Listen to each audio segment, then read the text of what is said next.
ị mara na oyibo dị ogologo na nka architecture. Mgbe ọbụla ekwuru okwu architecture, ihe na-ekwu maka ya bụ ebe obibi, arụmụlọ na ebe obi. Ọ ya bụ architecture. Ịbịa na architecture ndị ọcha mechara, ndị Igbo nwere ọgụgụ isi nke karịa na ha waji architecture kpọrọ ihe. Ịbịa n'ala Igbo, enwere ndị bi na ọtụtụ ihe a na-akpọ weather condition. Enwere ndị bi na thick rainforest, nwee ndị bi na savannah area dịka ndị mgbago ugwu ndị Igbo. Abịa Igbo Nsụka gbagowe dịka Igala na ndị ọzọ, ha bụkwa ndị Igbo.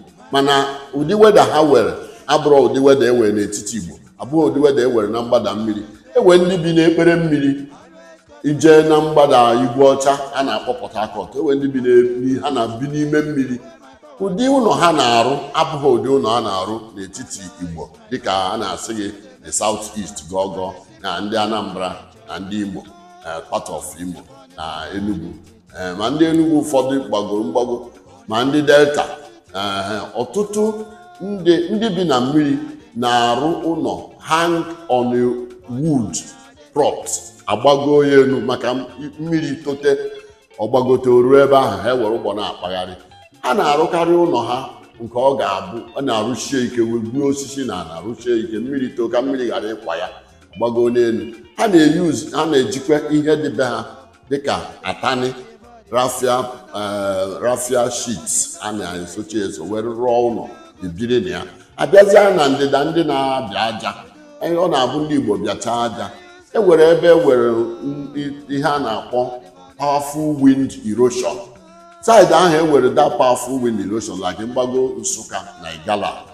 Ha na-arụ round house, abịa aja arụọ ya round. Ndị Igbo nwere ọgụgụ isi maka mara ikuku bịa ka ọ ghara ịkwatu ụlọ ha.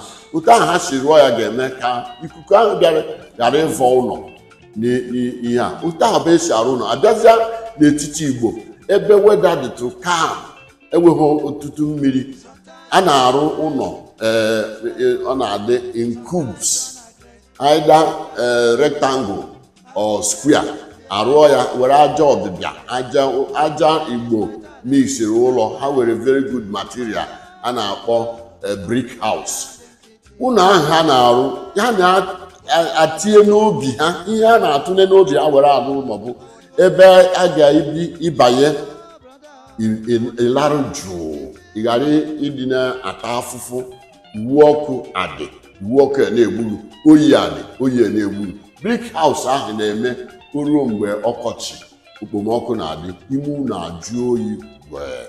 Brick house ahụ na-eme ruo mgbe ụdị mmiri na mgbe ụgụrụ mmiri na-ezochi ike, oyi na-atụ. Brick house ahụ ga-eme ime ụlọ na-ekpo ọkụ. Ihe abụọ ebe mmiri na-ezochi ike, ndị Igbo ụlọ ha na-enwe high roof level, ihe a na-akpọ send down the rain. Na-eji ajị agụ nke a na-akpọ grass ma ọ bụ atani nke a na-akpọ raffia sheets wee na-arụ ya. A na-arụkwa ya in a form ọ ga na-evutu mmiri ka ụlọ ọ ghara iri mmiri, maka ije n'akwụkwọ nsọ ma ndị Igbo sikwa ya na ọya ụlọ ya na-eri mmiri abụghị nwa Chineke, na ọya ahụ karịrị ọya amoosu. Onye ọbụla ga-ekwe ka ụlọ ya rie mmiri. Abịazịa n'ihe sekpu ntị ndị Igbo na-akwado wee na-arụ ụlọ ha. Abịazịa n'ezinụlọ unu. Mgbe gboo ndị Igbo na-anụ ọtụtụ nwaanyị maka uchu ịkọ ihe, ọ bụ sọsọ ha ga-akpata ihe ha ga-eri. Ha nụ ọtụtụ nwaanyị ahụ, a sị egbuo n'ama eburu n'obi.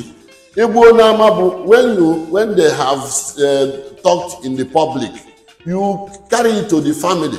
Ebuzie n'obi ana na mkpuke, ivuziere ihe ahụ naza na mkpuke ahụ a sị na izuka mma na nneji. Mkpuke bụ ebe a na-arụrụ ụmụ nwanyị nwoke ahụ bụ. Enwere nke a na-akpọ nwunye okwu arụọ ya, enwere nke a na-akpọ mkpuke, enwere nke a na-akpọ obi. Ndị Igbo na-akọnsida ebe ụmụnna, maka anyị bi community na-emekọ ihe ọnụ, a na-akọnsida ebe ụlọ ga-abata ndị ikwu na ibe gị na ụmụnna gị ma a chọọ ime nzukọ, maka ndị Igbo kwenyere na nzukọ.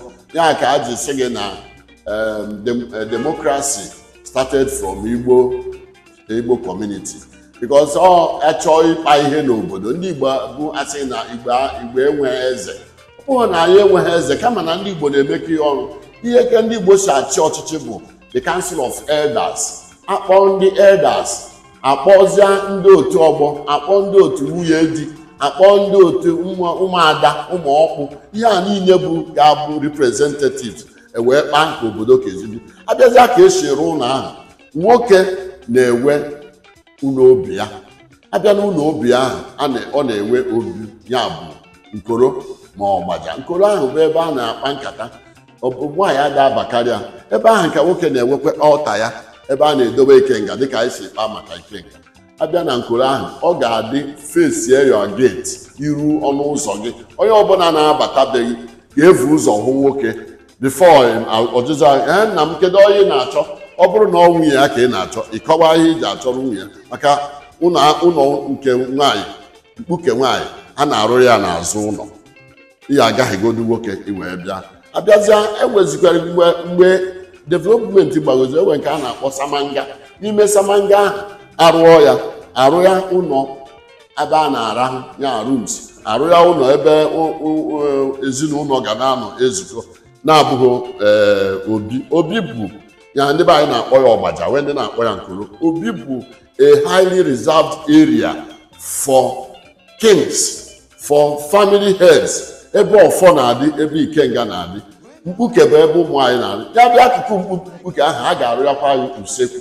Usekwu bụ kichin, ebe a na-esi nri. Ihe a niile bụ ihe comprise Igbo architecture, otu esi mee ya arrange. Ọ bụghị ihe anyị ga-ekwuche n'ọnụ. Mgbe ụfọdụ ọ na-adị mma ka edemonstrate ya, akọwacha ka o si adị. Ekene m unu, na-ekenekwa ihe na-emere unu ihe.